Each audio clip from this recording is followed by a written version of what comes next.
J'aimerais te dire qu'il y a quelqu'un qui connaît tes soupirs. J'aimerais te le présenter, son nom est Jésus, et lui seul peut prendre. Bonsoir à nouveau, mes chers bien-aimés dans le Seigneur. Ici, Bonsoir. c'est le frère Van de la chaîne Chrétienne TV. Je suis à nouveau très heureux de vous avoir pour cette nouvelle émission de Partage ton témoignage. Partage ton témoignage, qui est une émission où nous présentons les vainqueurs qui ont vaincu grâce à la puissance de notre Seigneur Jésus-Christ et son nom, qui ont bien voulu prendre ces moments afin de pouvoir témoigner ce que le Seigneur a fait dans leur vie et pouvoir édifier le plus grand nombre.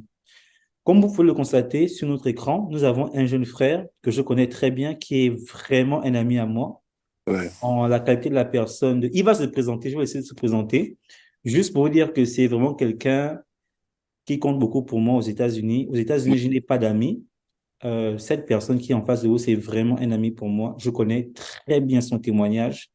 Voici pourquoi je suis très heureux et impatient de partager avec vous ce qu'il va dire. Donc, pour tous ceux qui vont nous suivre, vraiment prêtez attention. Son témoignage est très édifiant. Ça va beaucoup vous encourager. Ça va vous donner beaucoup de force par rapport à beaucoup de choses. Donc, monsieur, j'ai vite de dire ton nom parce que je veux vraiment que toi, tu puisses te présenter. Est-ce que tu peux te présenter au public? Ok, je m'appelle Hardy Chaima. Je suis né au Congo, mais j'ai grandi au Gabon pour la majeure partie du temps. Et ensuite, je suis venu aux États-Unis pour étudier. Ok. Et, euh, Yeah. et Mhm. à la fin, j'ai eu à créer une compagnie qui permet d'investir dans l'immobilier aux États-Unis. Ça, tu m'avais caché ça, toi. Et actuellement, tu vis où? Je vis à Dallas, Ok. Texas. Dallas, Texas. OK. Donc, ça, c'était pour la première question. Donc, nous allons passer à la deuxième question qui est, comment s'est passé ta venue aux États-Unis? Tu as dit que tu es venu aux États-Unis, mais comment s'est passé? La venue ou bien aussi le séjour, seulement la venue. Bon, seulement la venue. La venue était quand même compliquée parce que vous savez que lorsqu'on te demande de venir aux États-Unis, tu dois avoir des finances. Et les finances, moi, mes parents ne l'avaient pas. Et avant même ça, venir aux États-Unis, c'était juste, on va dire, un rêve. Un rêve qui est devenu réalité avec la foi. Comment ça? Amen. Moi, quand je termine le bac, on me demande, ah, tu vas aller en France ou bien tu vas aux États-Unis? Je me dis que la France, c'est à côté. Tout le monde, tous mes amis partent en France après les études. Je me suis dit, pourquoi pas les États-Unis? Pourquoi pas ne pas essayer, rêver des États-Unis? J'ai dit à mon père, OK, moi, je vais aller aux États-Unis. Sincèrement, quand j'ai dit ça, je ne pensais pas que j'allais venir aux États-Unis parce que les, les documents que l'on demandait, je ne les avais pas. Mes parents ne sont pas riches, ils sont des immigrés et on n'avait pas de connexions et tout ça. Mais malgré ça, dans mon cœur, je voulais venir aux États-Unis. Et souvent, je me dis que Dieu place le rêve pour Dieu, pour moi, c'est la semence de ta vie. On Amen. te questionner si tu peux le faire ou pas. Ce qu'on te demande, c'est d'y croire et d'avancer selon la volonté du Seigneur. Donc, revenons. On fait normalement ce qu'on a à faire lorsque tu vas aux États-Unis. Tu pars dans une école de langue qui va t'aider à faire des inscriptions. Donc, je vais dans l'école de langue pendant, on va dire, 5 mois. Pendant que je fais l'école de langue, mon père n'a pas de boulot. J'aimerais souligner ça. Donc, on fait l'école de langue. Souvent, je paye ici, souvent, je ne paye pas là-bas. Par la suite, maintenant, maman commence à dire, à partager à certaines personnes pour leur dire, bon, mon fils voyage aux États-Unis. Est-ce que vous ne connaissez pas quelqu'un qui est déjà aux États-Unis? Par, euh, par grâce, j'avais une voisine à l'époque qui vivait avec nous dans un quartier. Elle était déjà aux États-Unis. Donc, sa mère à Anthony, ma mère parle de ça. Et puis sa mère a dit, non, moi j'ai ma fille qui peut aider ton fils à faire l'inscription. Et de là, la fille en question a fait l'inscription. Et j'ai eu ce qu'on appelle le I-20, qui est une prescription pour les États-Unis. Ça s'est fait en un coup de... C'était vraiment facile. Et par la suite, quand j'ai eu le I-20, il fallait maintenant avoir des relevés bancaires pour amener à l'ambassade. Je vais couper court. On n'avait pas l'argent, mais je crois une semaine, 2 semaines avant l'interview de l'ambassade, j'ai eu le relevé bancaire. Mais j'ai eu un. J'ai eu un relevé bancaire. Donc, je pars à l'ambassade. Tout se passe bien. Ils me posent des questions sur pourquoi je veux venir aux États-Unis. Je dis pourquoi je veux venir aux États-Unis, qu'est-ce que je veux étudier, etc., etc. Maintenant, on arrive au niveau du relevé bancaire. Quand on arrive au bancaire, il me dit qu'il me reste seulement qu'un relevé bancaire. J'en ai besoin de 2 ou 3 pour voir la durée. Il me dit non, je ne te refuse pas le visa, mais tu as besoin de ramener les relevés bancaires. J'étais abattu. Parce que, tu sais, nous chrétiens, on oublie souvent que lorsque Dieu nous donne des rêves,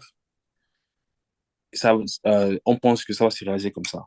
Parce que Dieu a dit que tu seras grand, donc ton parcours sera toujours semé de succès, tout va aller bien. Non, ce n'est pas ce que, c'est pas ce que Dieu a dit. Il va donner un rêve, mais along the way, durant ta journée, durant ton voyage pour atteindre ton objectif, il y aura des choses qui vont te faire douter. Et en tant qu'humain, c'est normal. Mais en tant que chrétien, on ne peut pas laisser le doute nous stopper.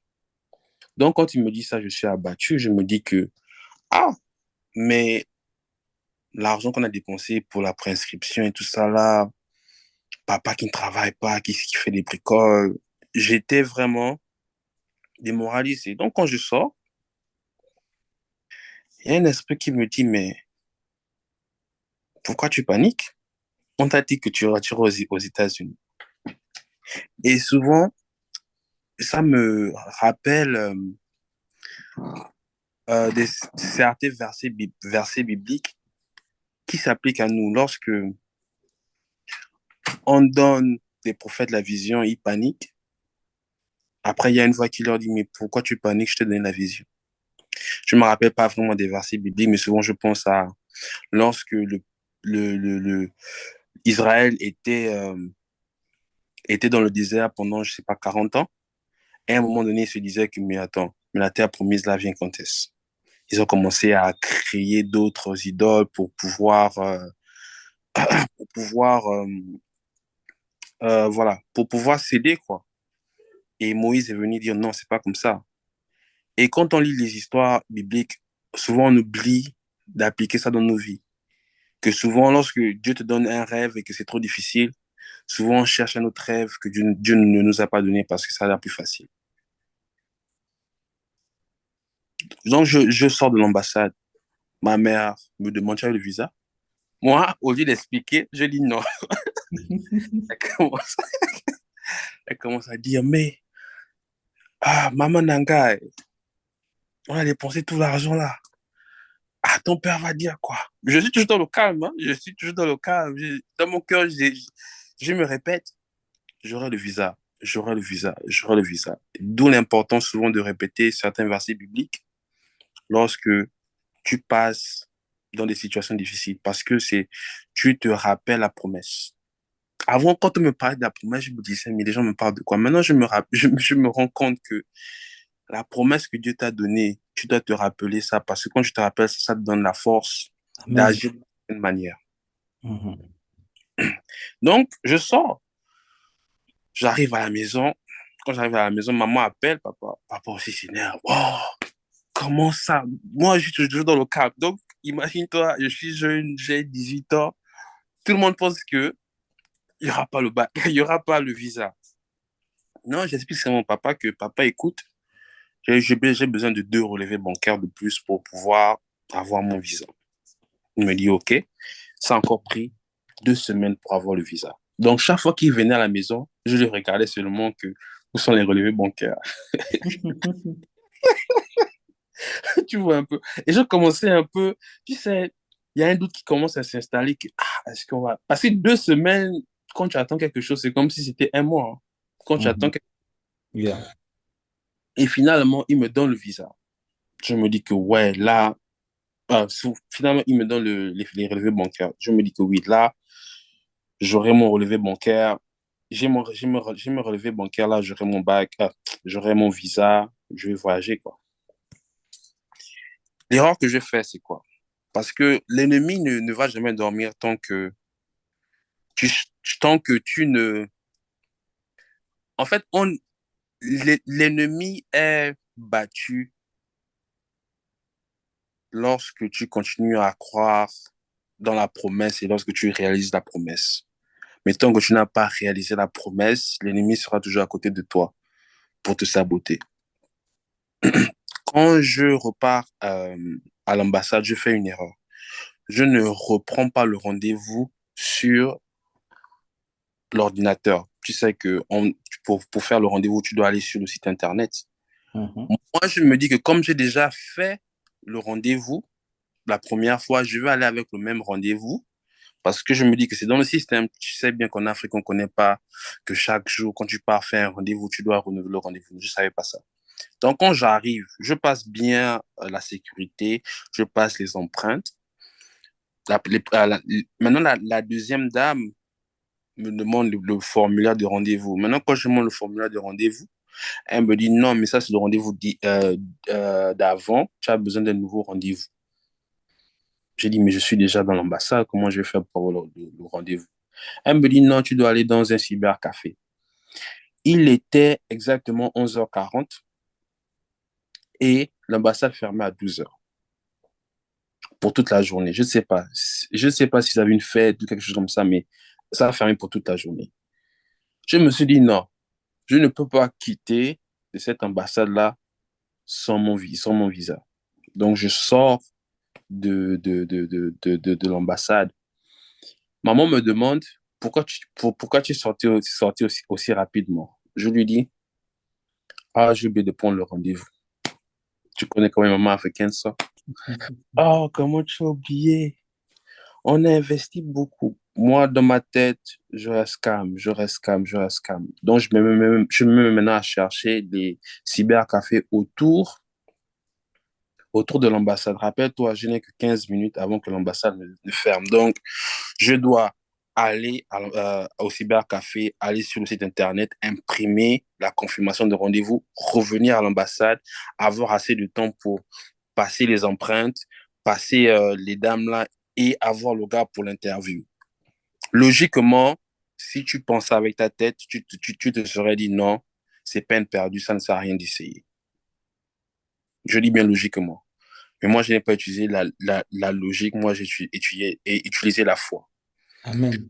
Donc, quand je sors, je pars chercher, euh, comment on appelle ça, le cybercafé. Je trouve le cybercafé, je ne sais pas, j'étais tellement rapide le jour-là. Je suis rentré sur le site internet. Tu sais, il y a un formulaire à remplir, on te pose des questions, machin, machin, je remplis tout, je confirme le rendez-vous, j'imprime.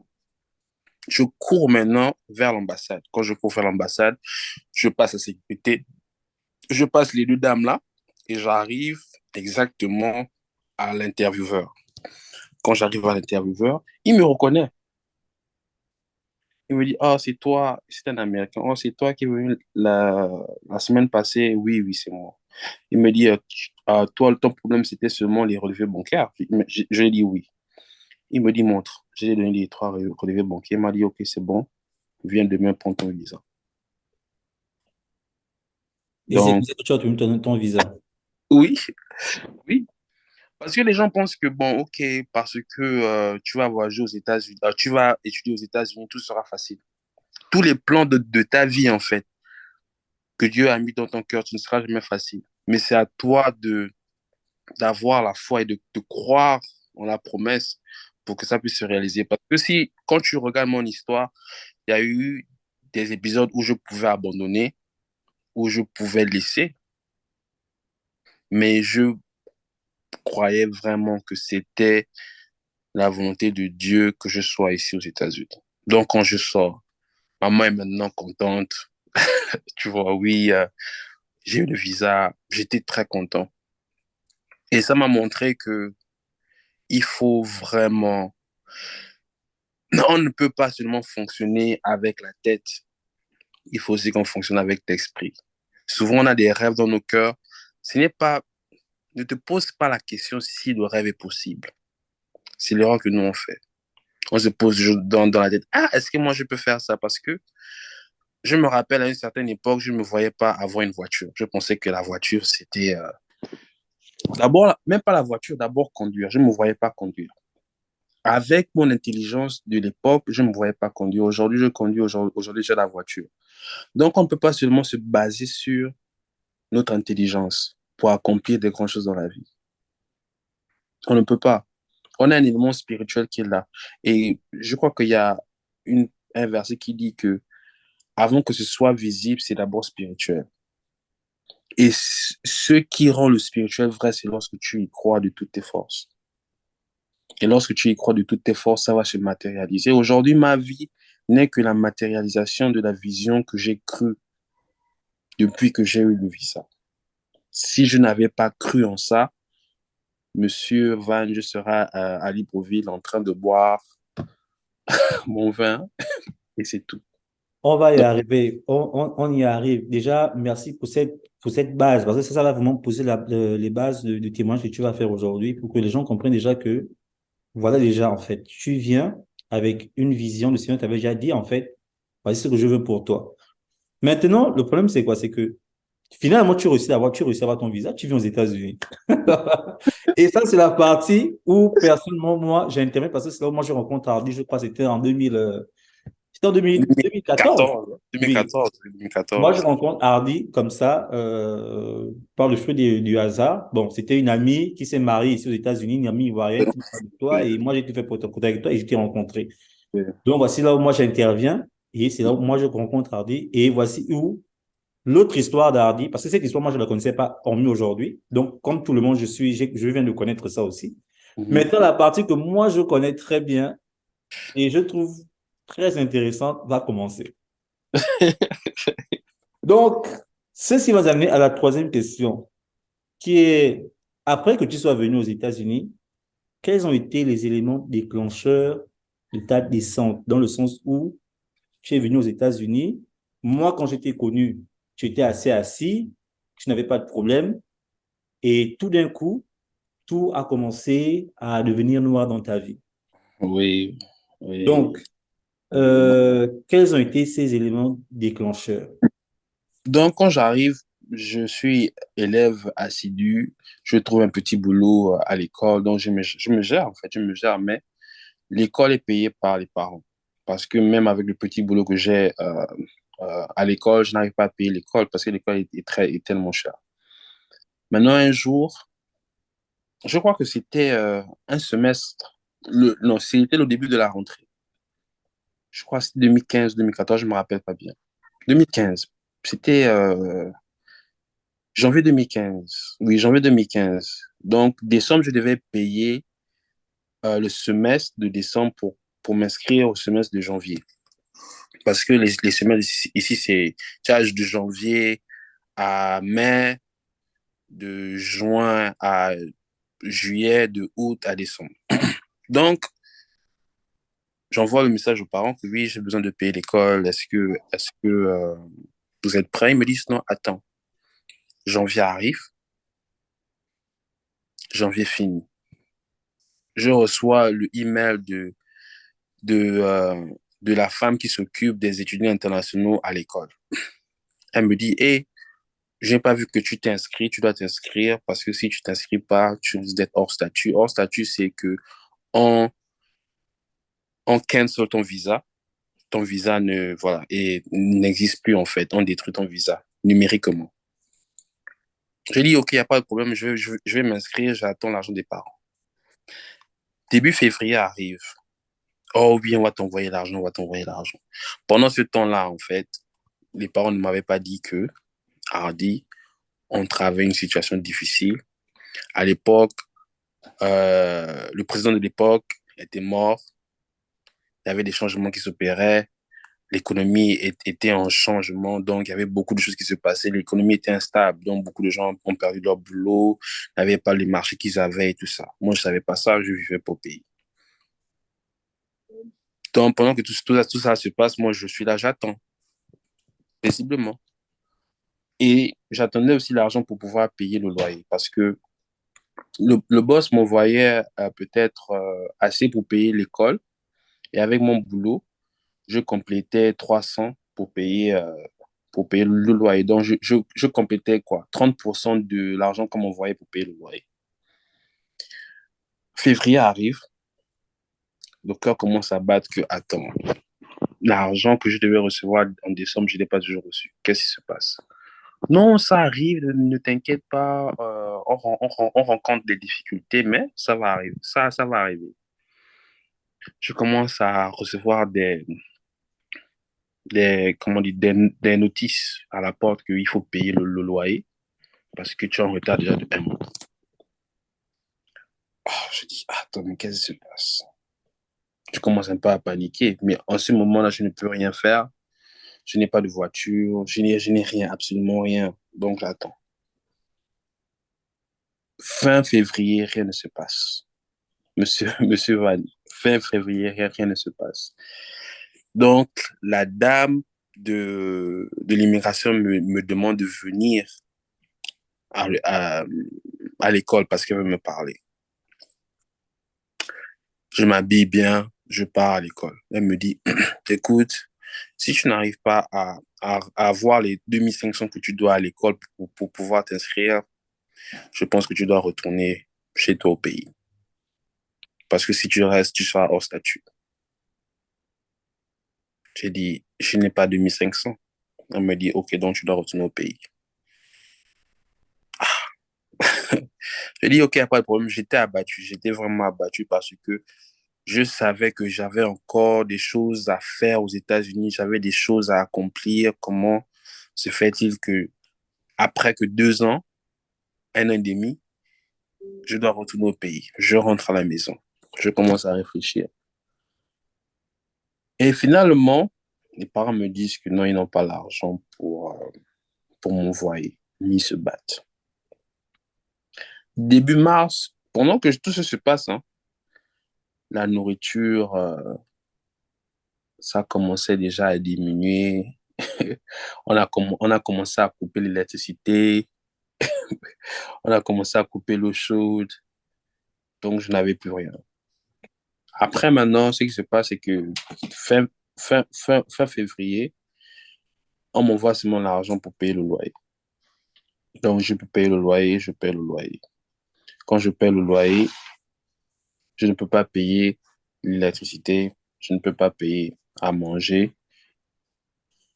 Donc, je paye le loyer et je reste dans une maison où il n'y a pas à manger, il n'y a pas le courant, il n'y a pas le chauffage. Et j'ai fait ça pendant 2 mois. Donc, on va dire non, pendant un mois, de mars à avril. Donc, qu'est-ce que je faisais pour manger? Ce que je faisais pour manger, c'est quoi? J'avais les 25 cents, on va dire quoi, l'équivalent de 300-400 francs CFA. Je partais à la station-service. J'ai acheté un grand jus de Sprite ou bien de Coca et je volais les chocolats, les barres de chocolat parce que je n'avais pas assez pour payer les chocolats. C'est ce que je faisais. Monsieur Van, j'ai perdu 35 pounds, l'équivalent de 20 kilos en un mois. J'étais devenu mince, comme si j'étais devenu un coureur de marathon. J'ai fait le régime total. Et Monsieur Van, il n'y avait pas le savon. Donc, j'étais dans un état où je me posais la question, est-ce que je n'ai pas forcé la vision de venir aux États-Unis? Est-ce que je n'ai pas forcé parce que je suis un étudiant, je suis intelligent, je parlais tout le temps à l'école, je travaillais, pourquoi ça m'arrive à moi? Mais maintenant, quand je regarde l'histoire, je me dis que ne te plains pas si le mal t'arrive, en fait. Parce que quelquefois, le mal t'arrive, c'est pour te fortifier pour des plus grands combats dans ta vie. C'est là où je te rends compte, c'est là où souvent tu venais, tu me faisais sortir. Quand je mangeais, C'est quand tu venais, en fait. Tu venais, tu me prenais en partie manger. C'est là où je mangeais vraiment. Mais sinon, si tu ne venais pas, c'était seulement le soda, c'était seulement le coca. Et je me demande comment je n'ai pas contacté une maladie parce que je mangeais très mal. Je mangeais très, très, très mal. Maintenant, j'ai payé pour un mois, mais j'étais toujours en retard par rapport à d'autres mois. À un moment donné, le complexe là où je vivais, ils étaient fatigués de m'attendre. Ils étaient fatigués de m'attendre. Ils ont dit, bon, écoute, on va on va te chasser de l'appartement. On va te chasser de l'appartement. Ils avaient fait venir deux policiers. Ils font venir deux policiers. Les policiers me disent que j'ai 15 minutes pour quitter l'appartement. Bon, j'ai pris quoi? J'ai montré ma télévision, j'ai pris l'ordinateur, mes papiers, mes documents, je suis sorti. Quand je suis sorti, ce que j'ai fait, c'est que j'ai commencé à contacter les amis avec qui je grouvais à l'époque. Je leur ai expliqué la situation. Là, je viens à peine d'aider chasser de la maison. Est-ce que je peux dormir chez toi pendant un jour? La majorité d'entre eux disaient qu'il n'y avait pas la place. Il n'y avait pas la place ou bien que leur colocataire devait refuser ça. Donc, la première journée, j'ai passé la première journée dehors, en train de réfléchir. C'est là ma journée de sans-abri. Comme ça, c'est comme ça. Nous avons perdu Hardy. Euh, je pense qu'il va nous revenir dans quelques minutes. Ah.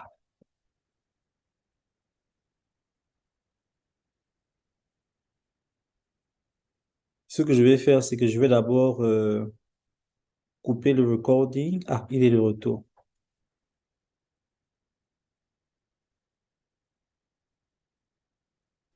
L'audio. Oui, excuse-moi, j'ai eu un Ok, appel là. Attends, je dois me mettre en non disturbing. Excuse-moi, il j'ai n'y a eu pas de l'appel. souci. Ça m'a enlevé de l'interview. Donc, je disais que c'est là ma journée de sans-abri a commencé. C'est comme ça que j'ai été sans-abri aux États-Unis. Sans-abri, sans argent, sans endroit où dormir. Je crois que ça m'a pris quoi, peut-être 9 à un mois, un an, je ne me rappelle pas bien, mais 9 à un an. Euh, Quand j'étais sans abri, j'ai commencé à avoir un sentiment de haine, en fait. Un sentiment de haine envers tout, parce que je me suis dit que j'ai toujours été un enfant studieux, respectueux. Pourquoi tout ça, ça m'arrive? Donc, je me suis renfermé sur moi-même. Et c'est toi, en fait, qui me motivait de temps en temps que oui, ça va aller, ne t'inquiète pas. Et tu m'as même donné l'idée, tu m'as dit, ah, quand tu es comme ça, essaye de trouver un boulot. Même si tu n'as pas de voiture, essaie de trouver un boulot. J'écoutais, mais je me suis dit, bon, la situation n'est pas stable. C'était juste une cacophonie, en fait. Cacophonie. Donc, imagine-toi être un sans-abri aux États-Unis. C'est, euh, je ne souhaite pas ça à quelqu'un. Tu ne sais pas où est-ce que tu vas dormir. Tu ne sais pas quand est-ce ton repas va venir. Tu ne peux pas te laver. Tu ne peux pas te changer. C'était difficile. Et quand j'ai été sans abri, moi, j'ai arrêté de parler aux parents, j'ai arrêté de parler à tout le monde, en fait, j'ai arrêté de parler. Parce que je me suis dit que personne ne pouvait m'aider. Et j'ai compris que Dieu m'a placé dans cette situation pour me montrer que les hommes, parce que moi, je mettais la confiance aux hommes, aux parents, aux amis. Quand Dieu m'a enlevé tout ça là, moi, je pensais que j'allais mourir, en fait, qu'il n'y avait pas de solution. Mais lorsque j'ai placé ma foi en Dieu, Dieu a créé des voies que les hommes ne pouvaient pas créer pour moi. Parce que dans ma situation, aucun homme n'avait le pouvoir de me faire sortir de cette situation-là. Enfin, aucun homme que moi je connaissais, bien sûr. Parce que je ne connaissais pas les riches pour me donner de l'argent pour m'en sortir. Mais les hommes que je connaissais, mes parents, mes amis, n'avaient pas ces moyens de me faire sortir de ces situations-là. Et je me suis dit que c'est dans cette période-là que je me suis vraiment rapproché de Dieu. Bah, tu te rappelles, souvent, avant que je sois chassé de la maison, quand tu venais à la maison, j'écoutais un peu les prédications sur YouTube. Ça m'a beaucoup aidé pendant la période que j'étais sans-abri. Et pendant que j'étais un sans-abri, ce qui m'a fait mal, c'était comment les amis avec qui j'étais me critiquaient. Comment ils me critiquaient, mais aussi comment ils me regardaient souffrir, en fait. Mais tout ça, c'était une leçon, comme je disais, c'était une leçon pour dire que dans cette vie-là, souvent on oublie qui nous a créés, qui a le pouvoir ultime de changer ta vie. Ce ne sont pas des hommes, c'est Dieu. Et aujourd'hui, je peux te dire que si je suis ce que je suis, ce n'est pas à cause de quelqu'un, ce n'est pas à cause d'un homme que j'ai rencontré quelque part, non, c'est à cause de Dieu et que la vision de Dieu a mise en moi. Parce qu'aujourd'hui, quand je te parle, personne ne pense, personne, quand on me voit, personne ne pense que, attends, le Hardy qui était sans abri là, il est là en ce moment. Parce que la majorité des étudiants qui sont sans abri, il y a deux solutions. Soit ils retournent au pays, soit ils se perdent dans la nature, en fait. Et moi, je ne voulais pas retourner au pays parce que ma mission n'était pas accomplie ici. Et je ne voulais pas me perdre aussi parce que mes parents ont dépensé beaucoup d'argent. Donc, qu'est-ce qu'il me restait à faire? C'était à me battre. Comme je disais, mes amis, à part critiquer. Mais j'aime la partie où, je ne me rappelle pas du verset, mais euh, souvent on cherche l'amour du monde et on rejette l'amour de Dieu. On fait toujours des choses pour plaire aux autres, mais on ne fait pas des choses pour plaire à Dieu. Mais les autres qu'on essaye de plaire, lorsque tu chutes, lorsque tu n'as plus rien, ceux que tu essaies de plaire là aussi disparaissent. Mais la personne qui reste toujours à veiller sur toi, c'est Dieu. Monsieur Philippe, je Monsieur me, Van, Monsieur Van, excuse-moi, Monsieur Van, malnutrition, je pouvais avoir ça, je n'ai pas eu ça. On pouvait me braquer, on pouvait m'arrêter, on pouvait faire tout ce que l'on pouvait me faire. Ça ne s'est pas passé. Quand je dormais seul avec Dieu, je dormais pas avec quelqu'un, je dormais pas avec des amis. Et c'est vraiment un rappel parce que je sais que c'est vrai, c'est important d'avoir des amis, mais souvent on fait plus ce que les amis veulent que ce que Dieu veut. Et c'est là où on se perd. C'est là où on se perd, Monsieur Van. Donc, pendant ce temps-là maintenant, je rencontre un dealer de drogue. Il me dit, non, frangin, je vois que tu dors dehors, viens à la maison et tu ne vas pas payer le loyer, mais tu dois trouver ta nourriture, de l'argent pour ta nourriture. Je lui dis, OK, pas de problème, je viens.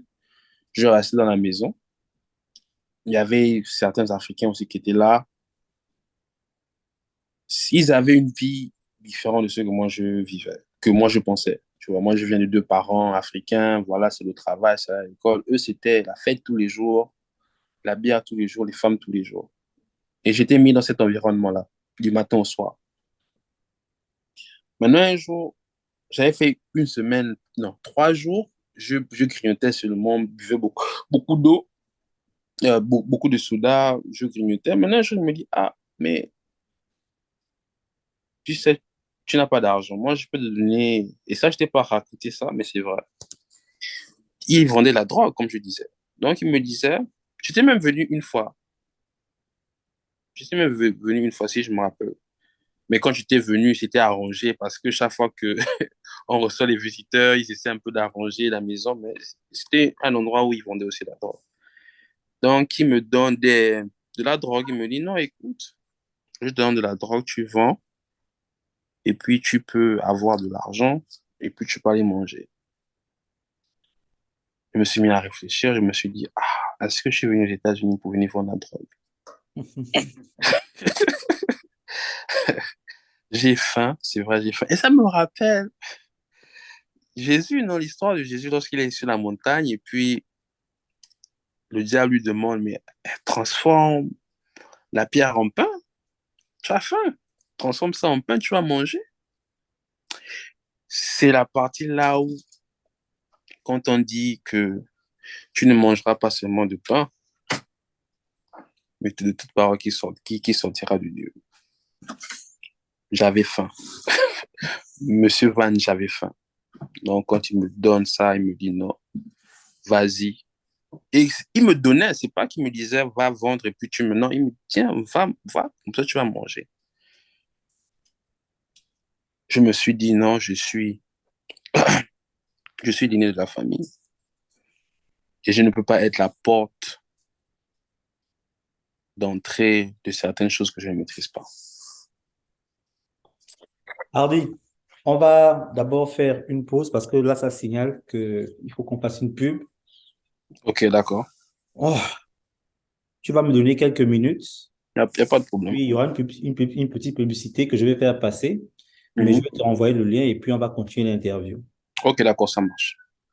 Tout à l'heure. Donc, pour tous ceux qui nous suivent, comme je vous l'avais promis, moi, je suis très ému quand j'écoute Hardy parler parce que ça me rappelle beaucoup de choses que j'ai vécues en interposé avec lui et je suis très touché, vraiment très touché par rapport à ce que j'écoute aujourd'hui. Mais donnez-moi quelques minutes. En tout cas, il y aura une musique qui va passer. Donc, après la pub, on se revoit et on continue l'interview. Ok, d'accord, tout à l'heure. J'aimerais te le présenter, son nom est Jésus, et lui seul peut trans. Donc, nous revoici à nouveau. Je suis avec mon père Hardy. Ouais. Nous sommes en train de continuer le témoignage. On était à la partie où tu disais que tu étais dans une maison de vendeurs de drogue, je pense. Oui, oui. Donc, je vais te laisser continuer. Donc, voilà, j'avais faim. Il m'a dit non, écoute, voilà, voilà de la drogue. Il avait déposé ça sur la table. C'était quoi? C'était différentes drogues qu'on utilise de temps en temps. Il me dit, vas-y. Maintenant, j'étais en train de réfléchir. C'est comme si j'ai vu toute ma vie défiler, en fait. J'ai vu les sacrifices de mes parents. J'ai vu ma vie en tant que quelqu'un qui vend la drogue. Et j'ai vu que c'était pas mon identité. C'était pas mon identité. Tu sais, souvent, le diable veut te placer dans des situations pour changer ton identité. Euh, on est le sel de la terre. Le sel donne du goût à la nourriture. On est la lumière dans l'obscurité. Et je ne pouvais pas être part de l'obscurité. Donc, quand il m'a donné ça, j'ai pensé à mes parents. J'ai dit, je ne peux pas être l'entrée de l'obscurité dans ma vie et dans la vie de ma famille. J'ai dit, non, non, ça va, je vais me débrouiller. Il s'est mis à rire. Il s'est dit, OK, il n'y a pas de problème. J'ai laissé. Et quelques jours après, ma soeur m'avait envoyé un peu d'argent, je crois $60. Et c'est avec ça que j'ai mangé. J'ai mangé et puis je me suis en sorti. Et c'est là où je t'ai posé, c'est là où toi tu m'as aidé à postuler pour différents boulots, sachant très bien que je n'avais pas les papiers, parce que moi je savais que comme je n'ai pas les papiers, même postuler les boulots là, personne ne va m'accepter. Mais tu m'as toujours encouragé. J'ai dit non, vas-y, vas-y, vas-y, vas-y. J'ai postulé. Quand j'ai postulé, ils m'ont accepté.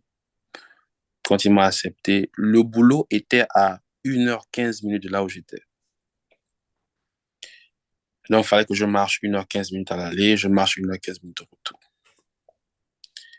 Quand il m'a accepté, j'étais moi-même étonné. Je crois que je t'avais même dit ça. Je t'avais même dit que, ah, on m'a accepté au boulot, je peux commencer le boulot. Ah, moi-même, j'étais étonné. Mais la chose qui était vraiment difficile, c'était la marche. La marche à l'aller, la marche. Parce que quand il pleuvait, quand il neigeait, il fallait marcher. Je me rappelle un jour, quand je marchais, j'ai vu mes amis avec qui j'étais à l'école qui passaient en voiture, ils me saluaient. Je les ai pas vus parce qu'ils ont crié mon nom quand je me suis retourné, je les ai vus. Et ça m'a pas fait mal, mais je me suis dit, ah, est-ce que, est-ce que ce sera ça ma vie? Travailler dans un boulot que je n'aime pas,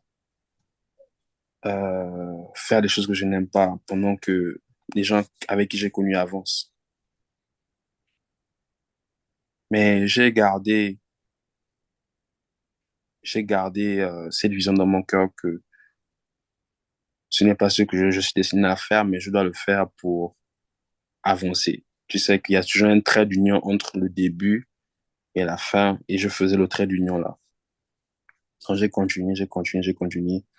J'ai fait ça pendant 6 mois. Et vers la fin de l'année, je me suis dit qu'il va falloir que je prenne une voiture parce que ce n'est pas consistant, surtout quand il neige, quand il pleut, c'est pas consistant. Donc, je pars maintenant dans une concession de voiture. Je pars dans une concession de voiture. Ils me montrent des voitures. Mais les voitures, là, ne me plaisaient pas. Ils me montrent une Toyota de 2001. Ils me montrent une Nissan. Ils me montrent une Volvo. Et je vois une voiture rouge qu'il a mis de côté là-bas. Rouge, bien propre. Je lui demande, mais et la voiture rouge là? Il me dit, non, tu n'as pas l'argent pour acheter ça. Moi, je n'aime pas quand on me dit que je ne peux pas faire quelque chose. Et même avant ça, j'ai oublié de te dire, même avant ça, avant quand je cherchais les voitures, j'étais inspiré parce qu'un ami, il avait une Jaguar 2001-2002. Donc, j'aimais beaucoup. Et donc, je me suis mis à chercher les prix des Jaguars 2006, 2005. Et il y avait toujours une couleur rouge qui venait quand je cherchais la voiture. Il y avait toujours une couleur rouge qui venait. Ouais, après, j'ai laissé parce que quand je voyais les prix, je disais non, je n'ai pas l'argent. Maintenant, quand je pars chez le concessionnaire, là, je vois, je te mens pas, Dieu me voit, je vois la même voiture rouge. Maintenant, je fais semblant de demander le prix des autres voitures. Ouais, c'est combien? Après, je lui demande, mais la voiture rouge, là, c'est combien? Oh non, tu peux pas acheter ça parce que tu n'as pas l'argent. C'est ce qu'il me dit. Il me dit clairement, tu peux pas acheter ça parce que tu n'as pas l'argent. Je dis, oh, c'est combien? Il me dit, non, tu dois faire 1 500 $ comme down payment et tu payes 300 $ par mois. Ce que je pouvais faire, mais je n'avais pas les 1 500 $. Moi, je me suis dit, ah, 1 500 $, c'est quoi? Je travaille pendant 1 an et je peux avoir ça. Donc, comme je t'avais dit, j'avais travaillé 6 mois, donc j'ai encore attendu 6 mois de plus. 6 mois de plus, je reviens encore. À la fin de l'année, maintenant, je reviens. Je dis non, je veux la même voiture. Iré. Il dit non, mais la voiture là, il y a un autre docteur qui a pris ça. Enfin, qui veut la même chose. Il a dit qu'il va venir donner le paiement. Moi, je dis bon, écoute, moi, je donne un paiement là. Je n'avais pas les 1 500, j'avais 1 000 $. J'ai dit que moi, j'ai les 1 000 $ là. Je te donne ça, tu me réserves la voiture. Je vais revenir dans un mois pour te donner 500 $. Il se met à rire. Après, il me dit, mais pourquoi toi, tu veux la voiture là? Je dis non. C'est pas que je veux vraiment la voiture là en tant que telle, mais j'ai vu que la voiture correspondait à ce que je voyais dans mes recherches. Et la voiture, c'est pas vraiment la voiture, mais c'est la capacité à réaliser quelque chose que tu as vu en esprit. C'était ce qui m'intéressait. C'était pas vraiment la voiture. Parce que la voiture, je ne l'ai plus, elle s'est gaspillée. Il m'a dit, OK, il a commencé à rire. Il dit, non, j'aime. Il m'a dit un truc qui m'a fait sourire. Il m'a dit, j'aime ton courage. Il a pris l'argent. J'ai encore travaillé. Et quand je travaillais beaucoup pour essayer d'avoir ça. Donc, je suis revenu avec ces 500 $. Il a nettoyé la voiture. Après, il m'a donné la voiture, la clé de la voiture. Il me dit, ah, c'est maintenant ta voiture. Je suis étonné de toi. J'étais content. J'ai pris la voiture. Tu as vu la voiture, non? Tu as vu la voiture? Quand j'ai la voiture, la première personne que j'appelle, c'est toi. J'ai dit, non, mais Monsieur Van, je commence à voir un peu la lumière. Mais quand j'ai lu ça, c'était aussi un testament pour moi pour dire que Dieu ne va pas travailler pour toi, mais Dieu va te donner les opportunités de travailler. Dieu va te donner les opportunités pour te fortifier. Et il va aussi te donner la vision pour accomplir les choses. Donc, j'ai eu la voiture. Là, tout le monde pensait maintenant que, voilà, j'étais devenu riche. Non, j'étais pas devenu riche. Je n'étais pas devenu... C'était la même situation que j'étais, dans laquelle j'étais, mais j'ai juste travaillé et je suis resté fidèle à la vision, je suis resté fidèle à la promesse. Donc, j'ai eu la voiture. C'est la première chose que j'ai eu à faire parce qu'il fallait que je me déplace. Et là, après un moment, quand je ne, je ne dormais plus chez le drug dealer, je dormais maintenant dans la voiture. Et par la suite, par la voiture, je crois 4 mois après, j'ai eu mon appartement. Et de là, je me suis reposé pendant un bon bout de temps. Voilà un peu. Tu as répondu à plusieurs questions que j'avais de façon chronologique et je ne vais pas revenir dessus, juste pour que nos auditeurs comprennent que à un moment donné, tu avais tout perdu et il t'a pris du temps pour que tu commences à revenir, pour que tu puisses retrouver un certain statut ici aux États-Unis, que tu puisses à nouveau travailler, celui à tes besoins, te loger, te nourrir convenablement. Maintenant, le problème pour le témoignage avec Hardy, c'est que le témoignage d'Hardy, il est super long. Il y a beaucoup de choses qu'il peut dire. Et lui et moi, Oui, on se connaît, donc voilà, il y a plein de choses. Mais on ne va pas, peut-être pas pour aujourd'hui, oui, oui. certainement une autre fois, quand le Seigneur va encore nous inspirer, de pouvoir faire une session avec lui. Parce que je veux vraiment qu'on aille jusqu'au dénouement, en fait, de cette première partie de ton... Et je précise que c'est une première partie de son témoignage, parce qu'il y a beaucoup de choses qu'il peut dire. Il y a plein de choses. Donc, ceci étant, je voulais te poser cette question. C'est juste une petite brèche, parce OK. que on a vu que tu as eu du mal à venir aux États-Unis. Le Seigneur t'a donné une vision, il t'a dit de venir, que c'était ici qu'il voulait que tu viennes. Tu es venu. Quand tu es arrivé, tu étais, tout allait bien. Après, tout d'un coup, tu as encore tout perdu et tu t'es posé des questions. Tu as été même sans abri. Et ensuite, le Seigneur a encore permis que tu puisses encore retrouver une certaine stabilité ici. Maintenant, au vu de toutes ces péripéties, là, je vais survoler beaucoup de choses que toi et moi on connaît. La question que je veux te poser, c'est comment tu as rencontré ta femme et qu'est-ce qui t'a décidé à te marier? Quand je rencontre ma femme, je rencontre ma femme en tant qu'amie. Je la rencontre en 2013. 2013, par, c'est une amie qui nous a présenté. Donc, l'amie, c'était sa cousine. Elle nous a présenté. On a gardé le contact. En 2000 en 2013, quand je viens maintenant visiter un autre ami au Texas, c'est là où je rencontre ma femme physiquement. Mais c'était mon ami à l'époque, physiquement. Et on se met à se parler. On a parlé pendant 9 ans, 10 ans, en tant qu'amis, avant que je puisse lui demander un mariage. C'est comme ça qu'on s'est rencontrés. Maintenant, qu'est-ce qui m'a poussé à me dire que c'est ma femme?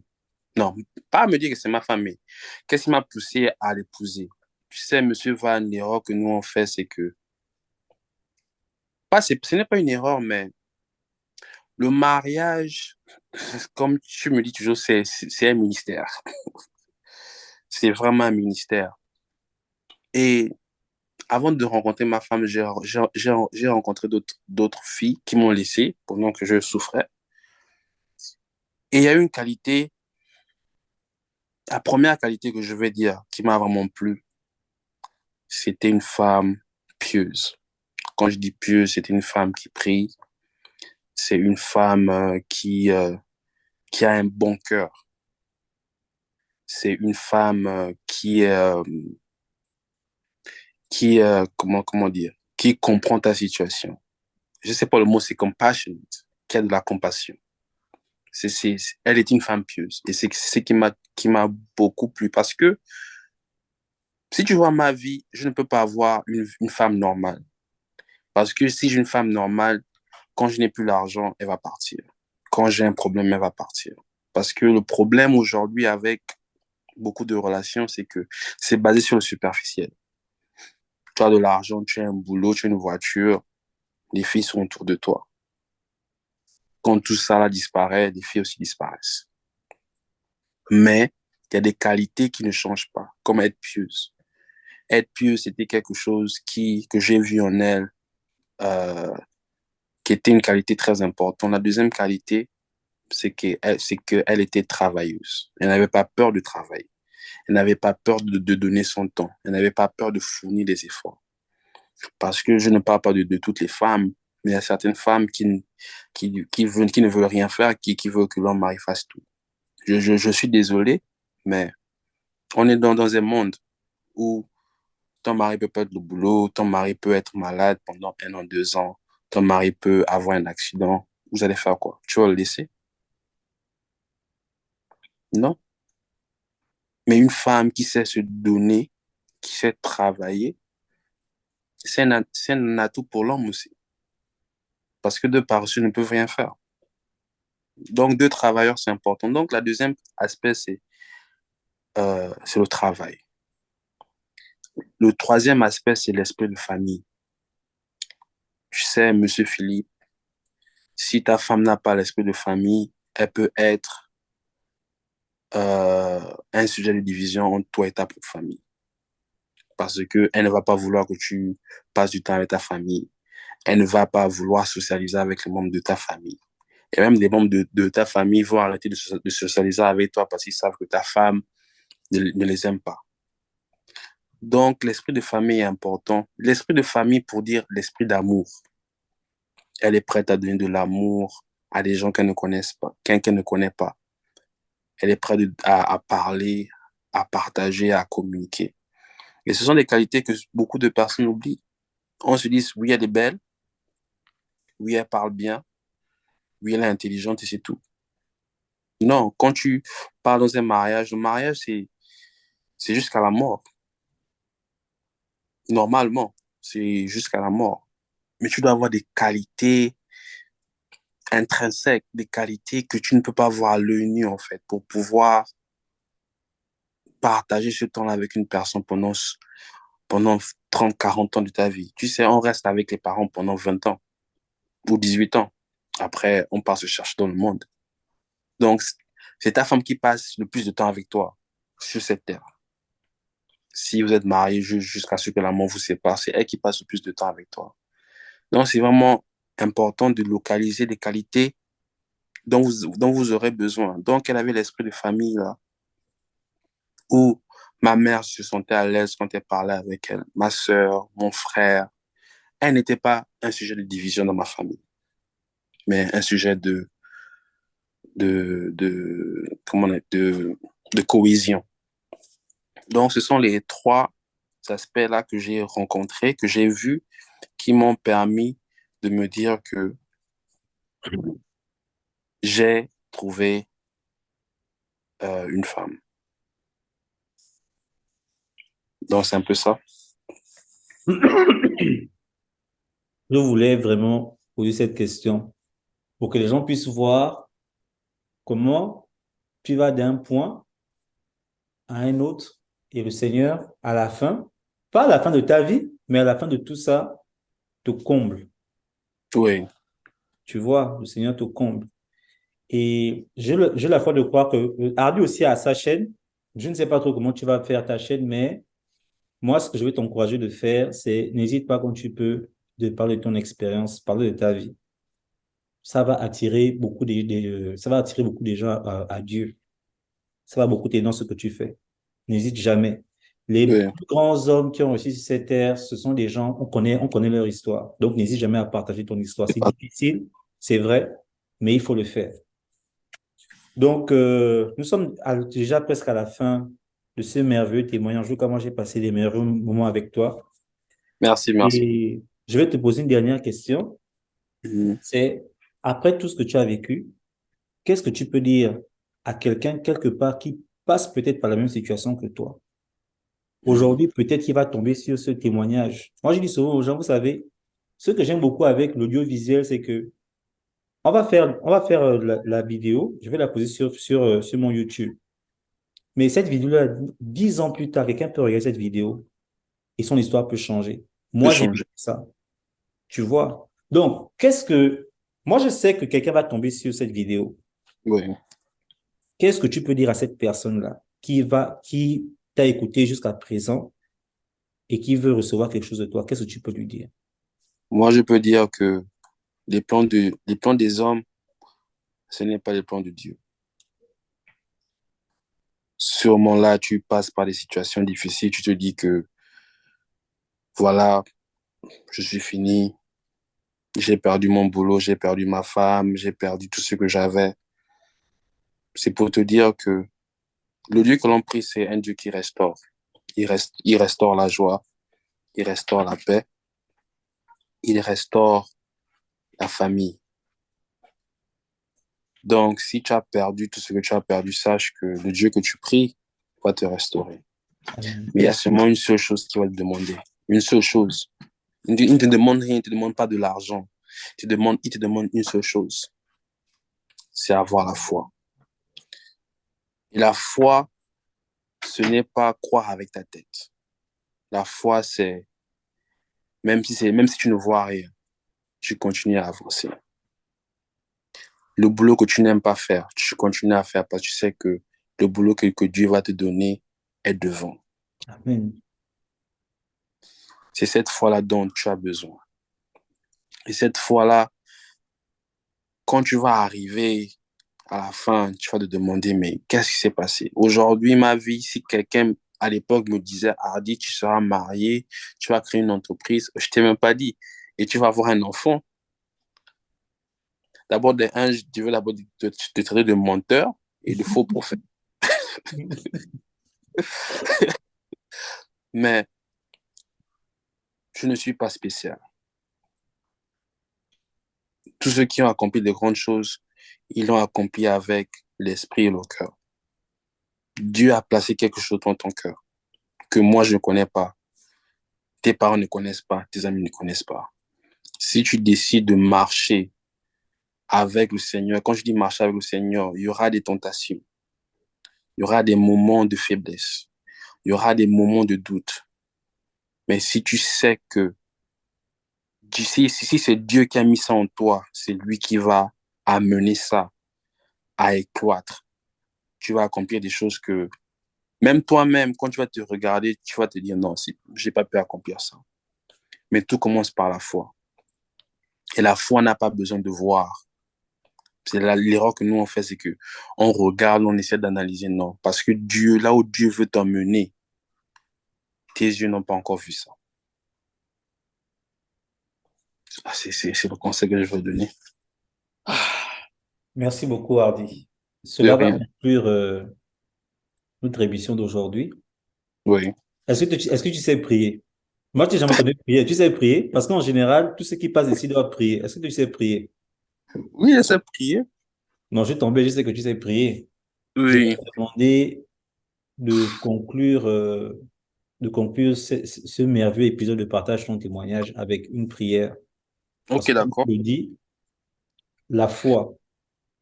Et moi, ce que j'aime beaucoup avec la prière, c'est que la prière, c'est un dialogue, c'est parler à Dieu, parler avec Dieu.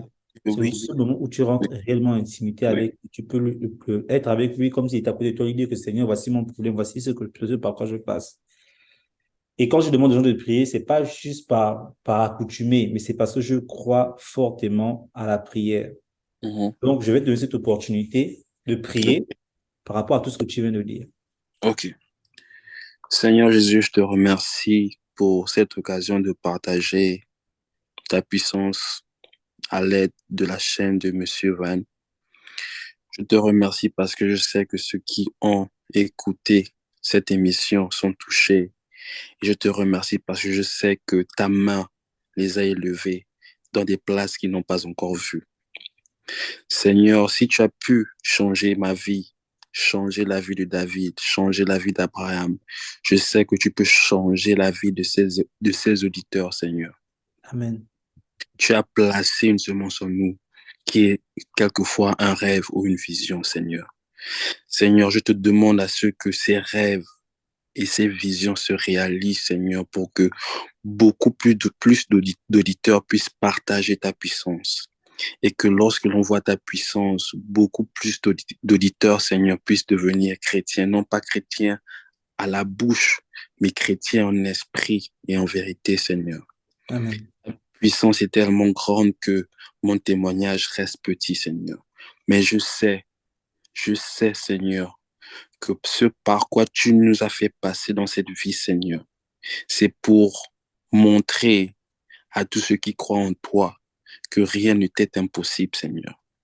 Et je prie que tous ceux qui écoutent cette prière, qui avaient été enchaînés par le stress, enchaînés par la peine, enchaînés par la misère, enchaînés par le divorce, enchaînés par le manque de finances, que ces chaînes soient brisées dès à présent au nom de Jésus. Amen. Que tu leur donnes la puissance de marcher tout droit vers leur vision que tu les as donnée, Seigneur. Je sais que tu es l'alpha et l'oméga. Je sais qu'avant que tu nous as créés, tu nous as déjà destinés, Seigneur, à une vie précise, Seigneur. Amen. Reconforte-nous lorsque nous sommes faibles, Seigneur. Reconforte-nous lorsque nous doutons, Seigneur. Mais sois avec nous jusqu'à la fin de nos jours, afin que nous puissions témoigner des grandes choses que tu as pu faire dans notre vie. Au nom de Jésus, que tous ceux qui ont écouté cette prière, que lorsqu'ils ouvrent leurs yeux, Seigneur, que leur vie puisse changer. Amen. Amen. Amen. Merveilleuse prière, mon frère. Je suis impatient de te revoir donc bientôt à Dallas. Peut-être je vais te faire une surprise d'ici là. Oh oui, moi je Qui sait? t'attends. Peut-être que, mais ne t'inquiète pas. En tout cas, je te tiendrai informé. Ça sera en off entre nous. Donc, cela va conclure notre émission d'aujourd'hui. Partage ton témoignage. Partage ton témoignage, le temps pour moi. Le frère Hardy a dit tout ce qu'il fallait dire. Je ne vais pas ajouter plus que ça. Et j'espère vous retrouver pour un nouvel épisode. Que le Seigneur vous bénisse. Merci, Amen. merci de la plateforme. Personne ne peut